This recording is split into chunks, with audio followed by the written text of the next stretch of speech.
Oke, Mauli. Jadi apa nih yang bisa kita diskusikan hari ini? Kamu ada pertanyaan apa?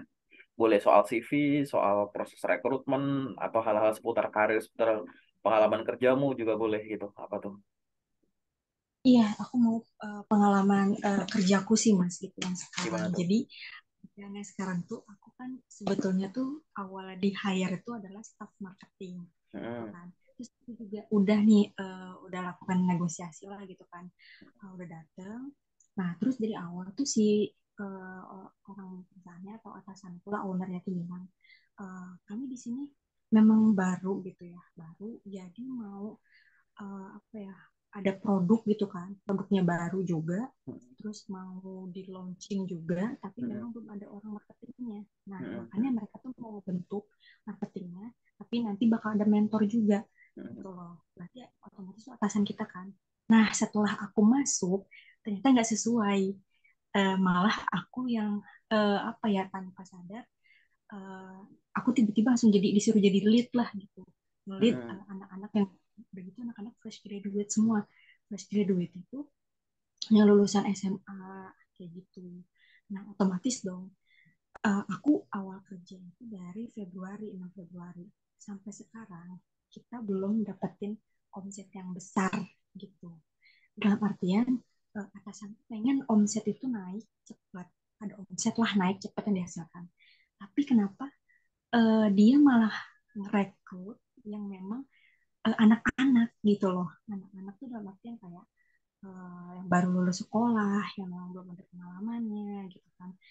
Terus begitu ditambah brandnya juga baru, dan ini kan brand itu skincare ya gitu. Jadi memang kita agak saingannya tuh kompetitornya juga lumayan banyak. Kita udah ngelakuin berbagai cara juga sih Mas, mulai dari pakai influencer, apa ya, selebgram, TikTok segala macam gitu kan, lumayan ngebakar uang lah. Tapi sampai sekarang omset tuh belum naik gitu loh, gitu sih. Tuh, jadi aku kayak agak bingung aja gitu. Ditambah lagi aku juga sebagai marketing tuh macem-macem gitu, cuman marketing tok doang, tapi uh, merangkap sebagai ke konten kreator juga gitu kan. Nah, itu gimana tuh Mas?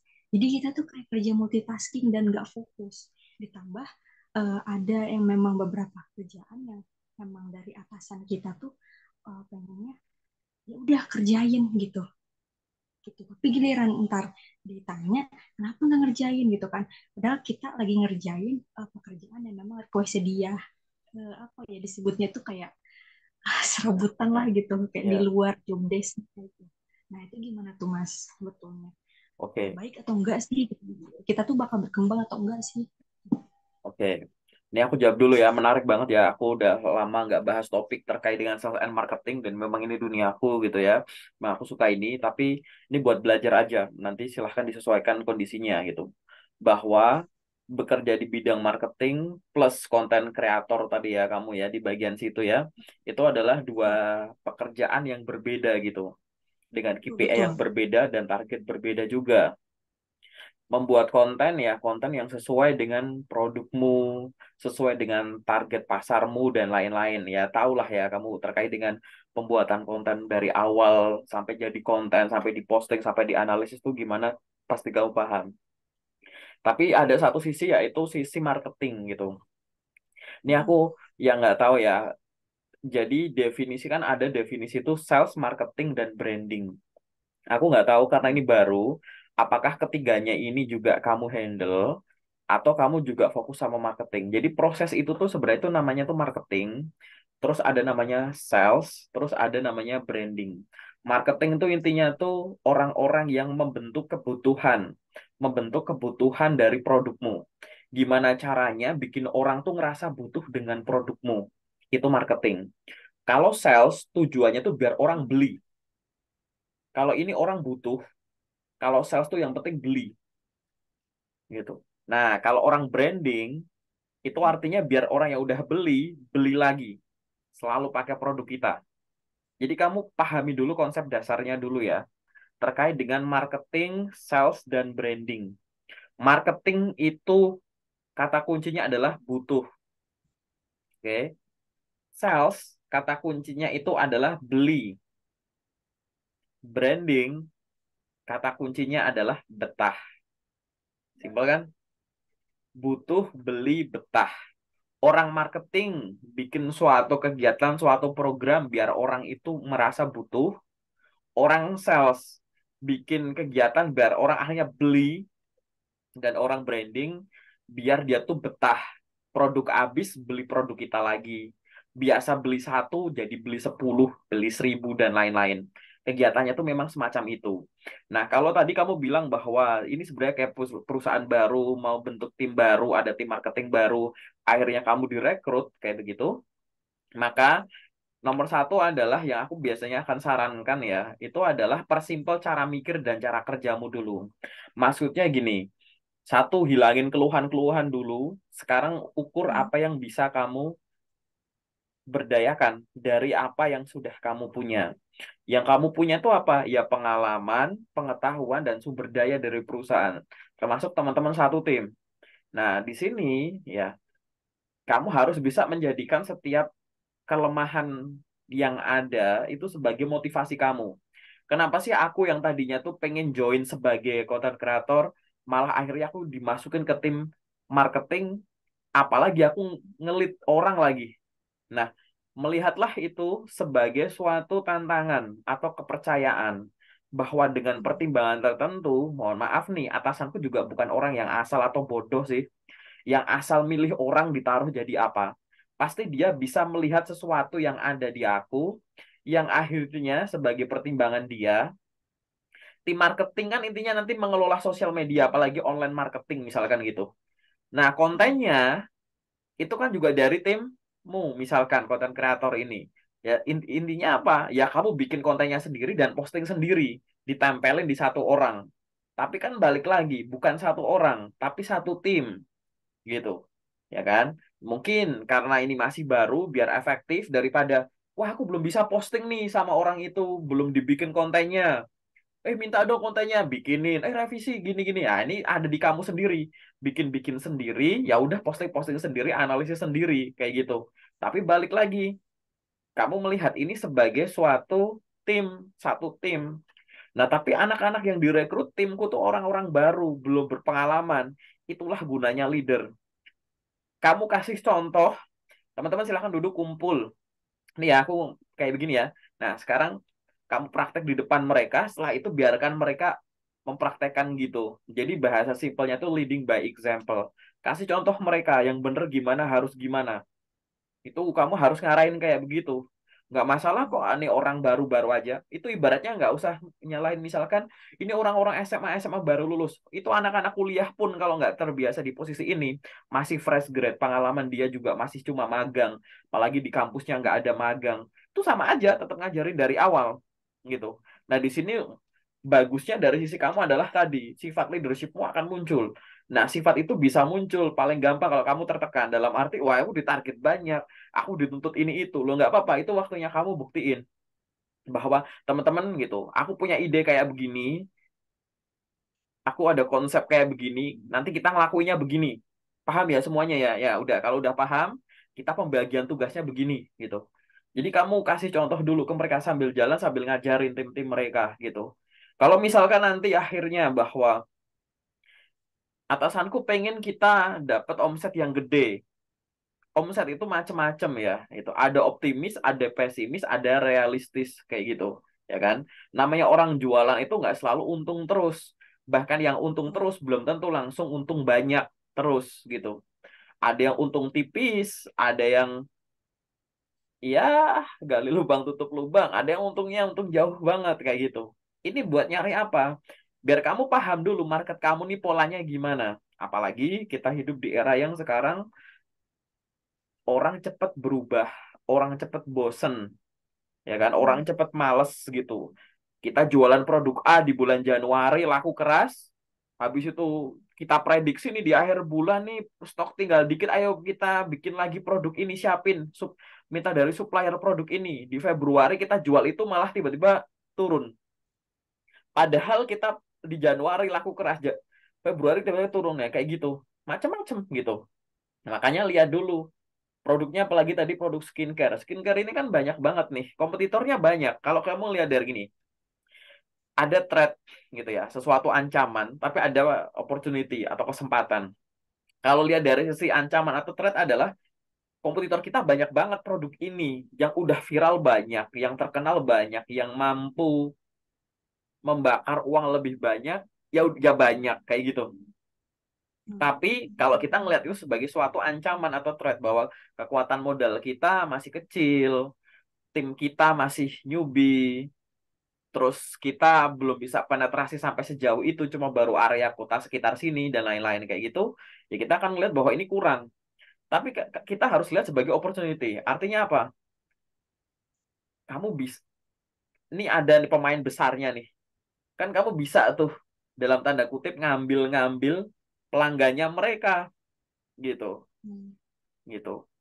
Kan kamu nggak perlu nyari dari nol kayak begitu. Ini ada orang jualan apa terkenal di sini. Kamu buka di deketnya aja kamu bisa narik tuh orang ini. Ini orang mau beli di sini antrenya kepanjangan kelamaan. Lihat kamu ada di sini. Kamu teriak-teriak dikit orang yang di antrean lama ini pindah ke kamu. Ini bagus ya testimoni nanti ke teman-temannya. Akhirnya kan bisa keambil gitu. Ini kamu bukan buka pasar dari nol. Kecuali di Indonesia tuh skincare tuh nggak terkenal sekarang. Skincare itu sangat terkenal. Pemain besarnya udah ada. Kalau kamu ngelihat dari sisi trend ya tadi gitu bahwa wah, udah gini susah nyimbangin mereka loh enggak. Pemain besarnya lihat pola mainnya. Di sini kamu harus analisis ke arah sana gitu. Wah, ini kerjaannya ya cukup menyita waktu kalau kamu nggak punya data gitu. Kenapa? Karena kan kamu harus meneliti kompetitor dulu, pemain-pemain gede biasanya polanya gimana gitu. Nanti Ya. kamu harus paham proses marketing ini mau nggak mau kamu belajar apa itu 5P, apa itu 7P gitu. Place, price, product, people gitu-gitu. Gitu. Ini orang marketing banget, ini istilah-istilah marketing banget gitu. Harus paham analisis soal harga, soal produk, soal pasarnya, orang-orangnya gimana, lokasinya gimana gitu. Itu dianalisis kayak gitu, promosinya gimana gitu. Gitu. Mungkin kamu bisa browsing apa itu namanya, cari aja marketing mix gitu. 7P marketing mix gitu. Bauran marketing gitu. Jadi cari dibaca-baca dulu itu artinya apa sih gitu. Biar kamu tahu tuh untuk analisis awal basic banget. Terus yang selanjutnya ya tadi kamu harus banyak-banyak baca buku marketing gitu. Suka nggak suka mau nggak mau kalau suatu posisi tidak dihandle oleh orang yang kompeten, pasti lama kelamaan akan turun atau hasilnya tidak akan sesuai dengan ekspektasi. Nah, di sini di perusahaan kamu belum ada pilihan, misalkan baru ada kamu sama tim kamu. Mau nggak mau, kamu harus cepet pinter bersama tim kamu, gitu. Harus cepet pinter menyesuaikan diri dan setiap kegiatan yang kalian lakukan itu tersusun. Fungsi saya digital marketing misalkan atau konten kreator dan tim marketing.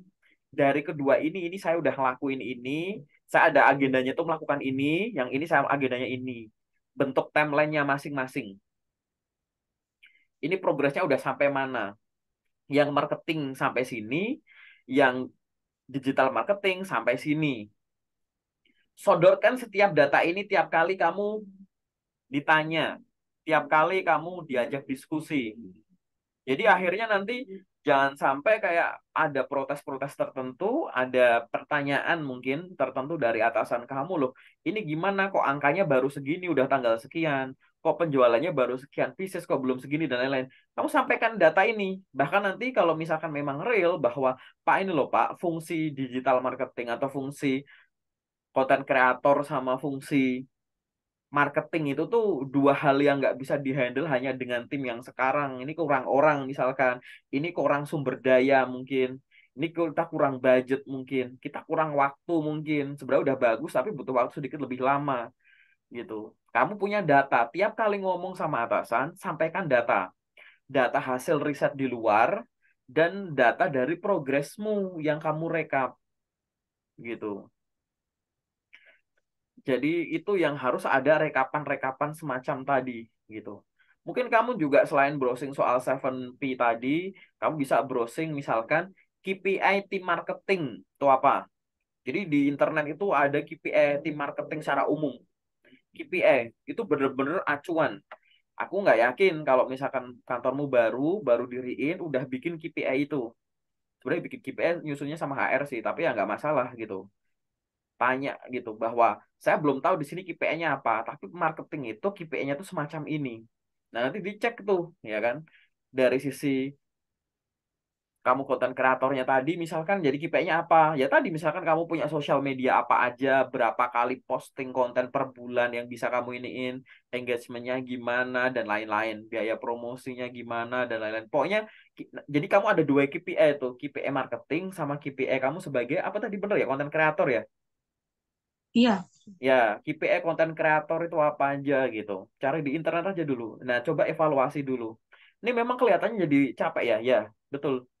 Karena balik tadi, dari ceritamu, timnya jumlah orangnya masih terbatas dan digabung gitu. Nanti pasti kegiatannya banyak. Dan sebenarnya ini banyak yang salah kaprah semacam ini kok. Sebenarnya kerjaan-kerjaan di digital ini, sebenarnya ini dikerjain sama banyak orang gitu. Gitu. Mulai dari copywriter atau content writernya, terus desain grafisnya, so editor ininya itu sebenarnya itu dihandle sama orang yang beda-beda. Cuman yang kayak digabung seolah-olah kan gampang bikin konten, posting gini gini gini ya. Numpuk-numpuk nanti. Kamu konten kreator, tim marketing juga, tim sales juga gitu. Gitu. Jadi saya akhirnya ya setuju. iya. Nah, iya, jadi balik lagi, kamu nggak bisa ngedebat dengan cara debat kusir doang. Kamu harus menunjukkan bahwa ini loh yang sudah kami lakukan. Nah, itu dalam bentuk report yang ada kronologisnya gitu. Ini saya yang lakukan. Nih, kamu turunkannya paling gampang dari KPI. Biasakan ya, kalau udah jadi leader, mengerjakan sesuatu itu diturunkan dari KPI-KPI-nya. Key Performance Indicator. Indikator yang menunjukkan bahwa kerjaanmu itu sudah mengarah ke arah yang benar dan mencapai titik yang benar gitu. Itu di internet ada semua secara umum aja dulu. Biasanya kalau di perusahaan-perusahaan gede KPI itu udah settle. Kamu bisa nanya sama atasanmu, Pak, KPI tim marketing itu apa sih, Pak? Gitu. KPI tim ini apa sih gitu. Tim sales juga gitu. Berapa pencapaian omsetnya jelas. Kalau sales itu pasti kan omset per target gitu. Terus barang, total barangnya itu berapa yang kejual, berapa yang refund, retur per total omset dan lain-lain gitu. Ya itu nanti browsing dulu aja lah kayak gitu. Silahkan browsing dulu. Akhirnya kamu punya data gitu. Jadi tadi kalau nggak salah tadi kamu bilang, loh aku waktuku dan timku tersita untuk ngelakuin A, itu kan sebenarnya aku juga sedang melakukan tugasmu yang B. Itu udah ada tuh di jadwal itu sebenarnya gitu. Jadi ini timeline bulan Januari misalkan ya. Timeline bulan Januari sebagai seorang tim konten kreator mau ngelakuin ini, breakdown kegiatannya ini, PIC-nya apa, ini di post kegiatannya apa aja, bikin timeline berber Excel itu. Paling gampang Excel atau Google sih terserah. Atau mau pakai yang timeline-timeline online kayak pakai Trello dan lain-lain itu juga boleh. Bisa aja bikin pakai Excel yang bisa offline dulu gitu. Nanti KPI atau kegiatan, jadi KPI tim marketing apa, terus di breakdown tuh jadi timeline, rincian kegiatan, uraian kegiatannya, dan timelinenya. Nanti ada progresnya. Ya Pak soal penjualan, pencapaian sudah sekian, tapi kita udah ada sekian yang di follow up, sekian konten gini, sekian konten gini. Paling nanti prediksinya selama seminggu ke depan omsetnya nambah sekitar sekian. Tapi kamu ngomong udah ada datanya ini loh, gitu, gitu. Jadi harus direkap. Kamu nggak bisa gerak sendiri, nggak punya data. Ngomong pakai daya ingat itu human errornya nanti tinggi. Nanti nggak kebukti bahwa ini loh Pak udah overload, Pak udah nggak mungkin waktunya, Pak. Iya mana buktinya? Kamu nggak bisa debat lewat ngomong. Karena kalau debat lewat ngomong doang, orang yang belum terbiasa, mungkin ya kan kita nggak tahu tanpa meremehkan siapapun yang jadi atasan kita, akan lebih susah ngevisualisasikannya bahwa kita tuh sebenarnya udah melakukan yang optimal, bahwa kita tuh lagi kekurangan sumber daya, bahwa kita tuh sudah melakukan yang terbaik. Kalau nggak ada template-nya tadi kan nggak ini. Nah, kelebihannya juga kalau kamu udah bikin template kayak tadi adalah kamu bisa diskusi dengan atasan, minta ide gitu. Barangkali beliau-beliaunya itu kan tanggung jawabnya lebih banyak. Tapi dengan disodorkan data kayak tadi, diskusi, terus ngasih ide, kenapa kamu nggak gini, kenapa nggak gini, terus kamu, oh ya juga ya gitu. Lakukan tuh idenya beliau gitu. Tapi tersusun. Nanti kalaupun misalkan kamu akhirnya jadi handle salah satu, akhirnya kamu jadi tim konten kreator aja deh, marketingnya enggak. datamu itu berguna bagi yang lanjutin gitu loh, paham nggak? Gitu. Ini lo udah ada rekapnya kayak gitu, nggak yang ngulang dari awal, mengulik dari awal lagi gitu. Capek nggak sekarang? Capek pasti. Karena masih awal tadi sesuai dengan yang kamu ceritakan. Tapi nggak masalah, jadikan itu tantangan buat kamu gitu. Memang semacam itu. Kamu pernah ngalamin itu, aku juga pernah ngalamin itu. Memulai sesuatu yang dari nol, yang nggak tahu datanya dari mana. Orang-orang sebelum jabatan itu sebelum aku nggak ada. Tiba-tiba aku harus nanya sana sini, ngerapiin data sana sini, ngarahin orang. Yang aku arahin kadang lebih pintar dari akunya gitu. Dan lain-lain. Itu pasti akan menemukan hal semacam itu. Nah, makanya kamu harus banyak tuh pada saat ada waktu kosong, waktu libur belajar. Pimpinan itu fungsinya tuh dua. Misalnya contoh nih, kamu misalkan jabatanmu itu marketing manager, maka kamu harus kuat dari sisi marketing, tapi kamu juga harus kuat dari sisi manajerialnya, paham nggak? Gitu. Jadi ada fungsional, ada struktural. Fungsimu tuh ya marketing, secara struktur kamu manajer.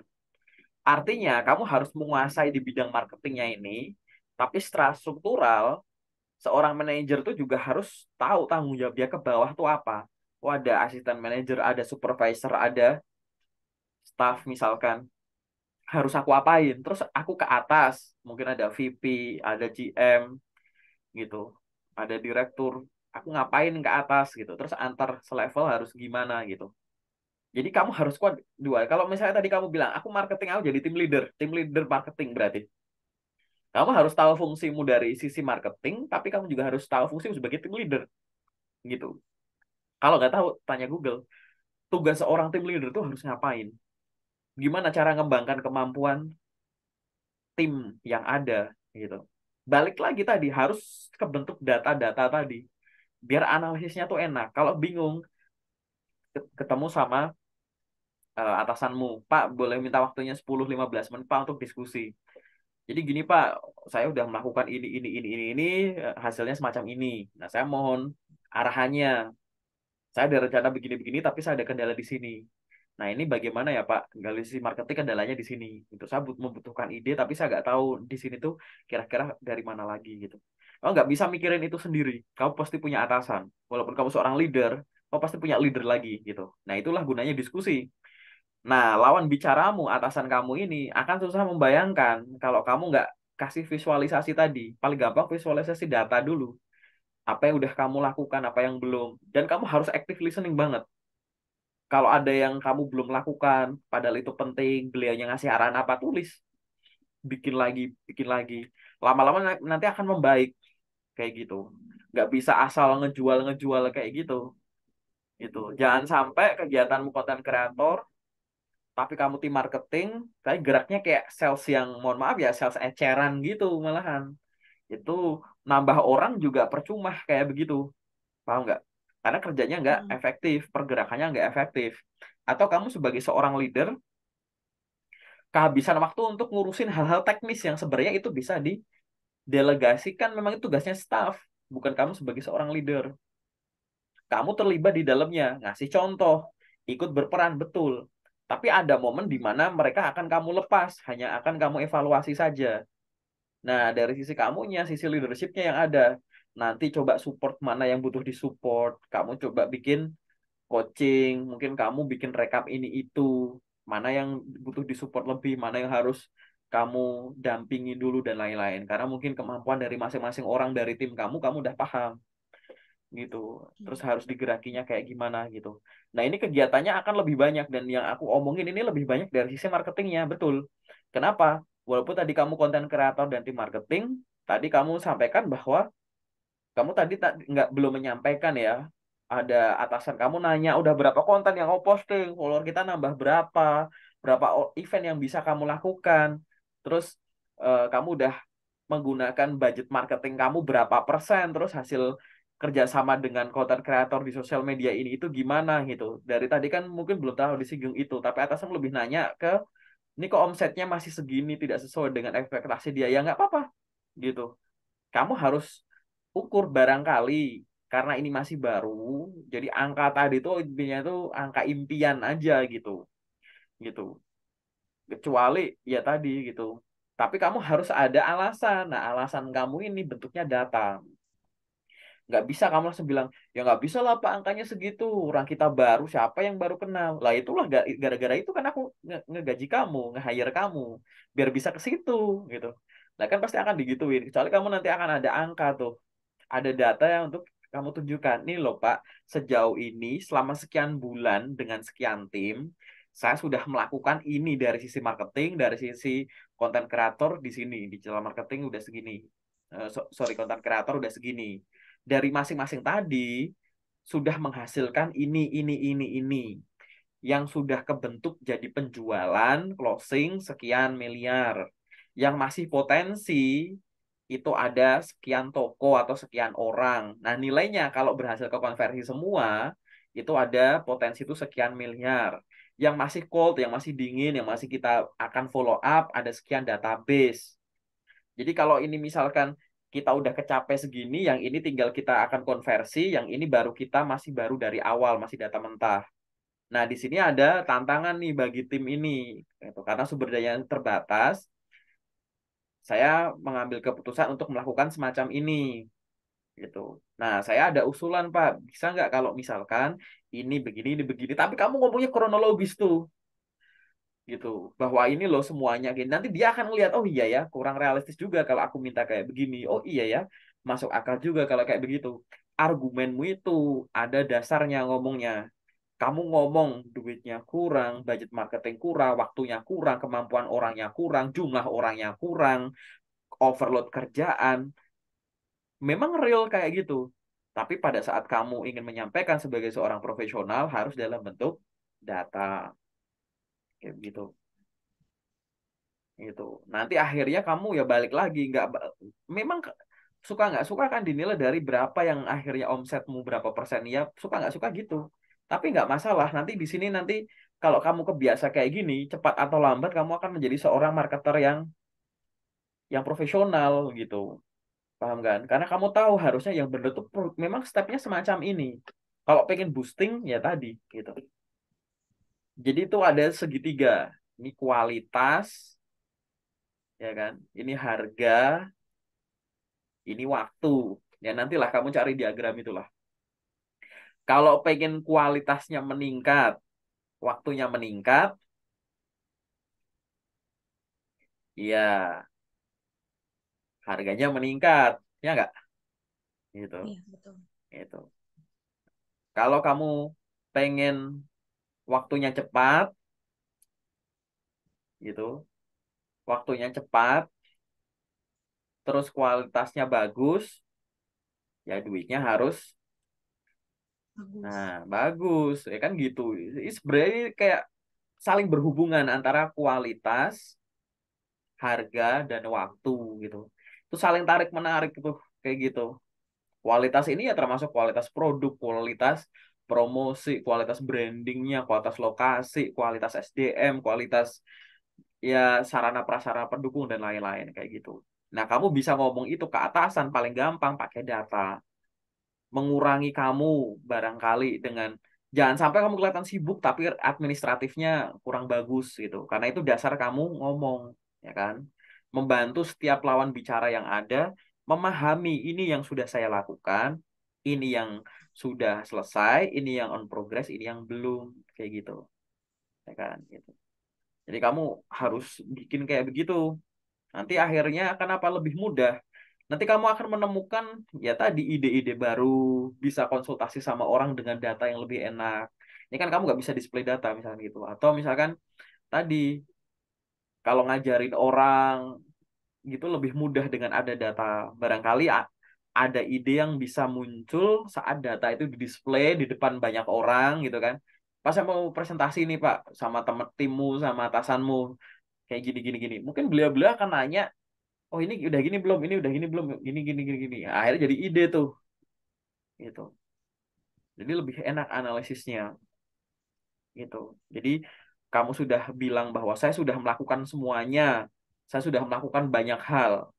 Itu beneran banyak hal, udah efektif atau belum? Barangkali masih sejauh ini masih banyak kegiatan yang sifatnya seri. Ini harus selesai dulu, baru ngelakuin ini. Ini kelar, baru ini. Padahal banyak kegiatan yang sifatnya bisa paralel. Sambil ngelakuin ini, aku ngelakuin ini. Sambil ngelakuin ini, aku ngelakuin ini. Si A aku suruh gini, si B aku suruh gini, C ini, D ini, aku ini gitu. Barangkali bisa begitu.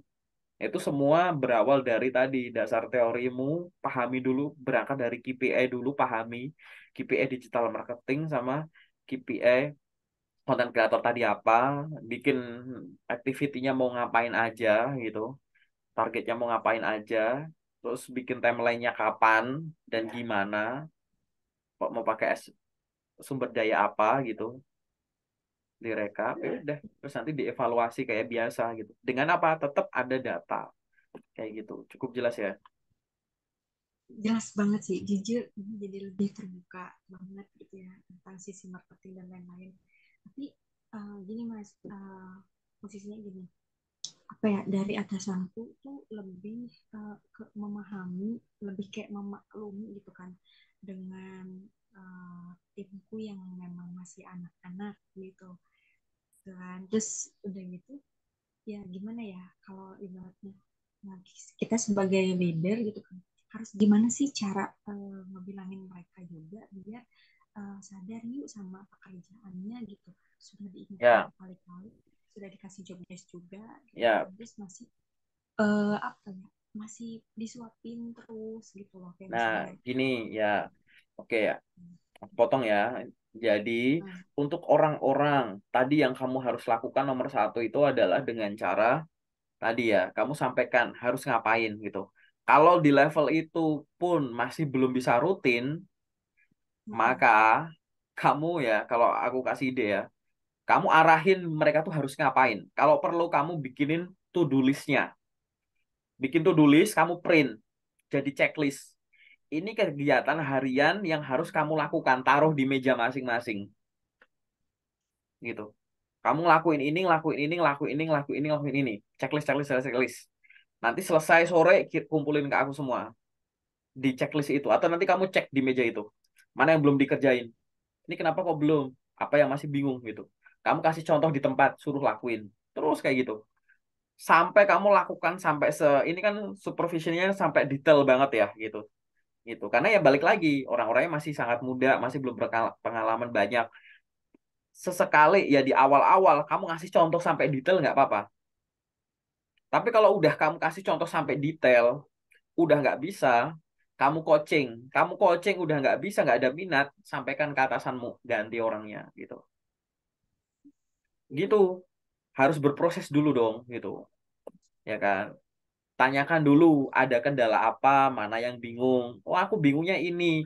Nih aku kasih contoh. Tapi aku kadang suka lupa. Nih aku bikinin checklist. Aku masih nggak bisa. Oke, nanti habis kerja kita ada sesi kelas bareng gitu. Tapi orang beda ya. Orang yang kelihatan nggak niat atau kelihatan salah-salah, tapi gara-gara belum bisa, tapi pengen bisa. Sama orang yang kayak nggak pengen bisa, itu pasti beda loh.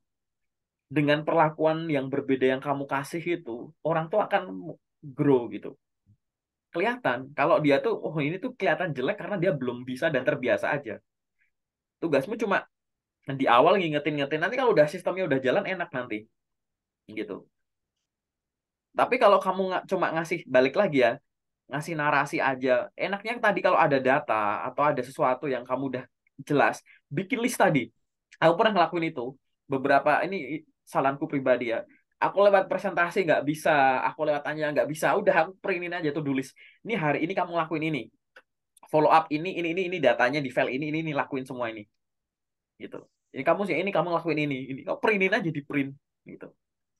Gitu. Lalu mereka istirahat lihat kertas meja masing-masing. Kalau udah selesai langsung di checklist. Kamu cek di mejanya. Tanya nanti, ini kenapa kok belum ini? Kamu kurangnya apa?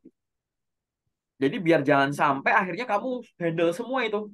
Kamu punya 5 orang, lima-limanya nggak bisa. Wah, kamu sibuk tuh. Seolah-olah akhirnya apa? Malah kamu kerjain sendiri semua halnya. Nah itu pasti delegasimu yang nggak jalan, leadershipmu yang nggak jalan di situ. Gitu.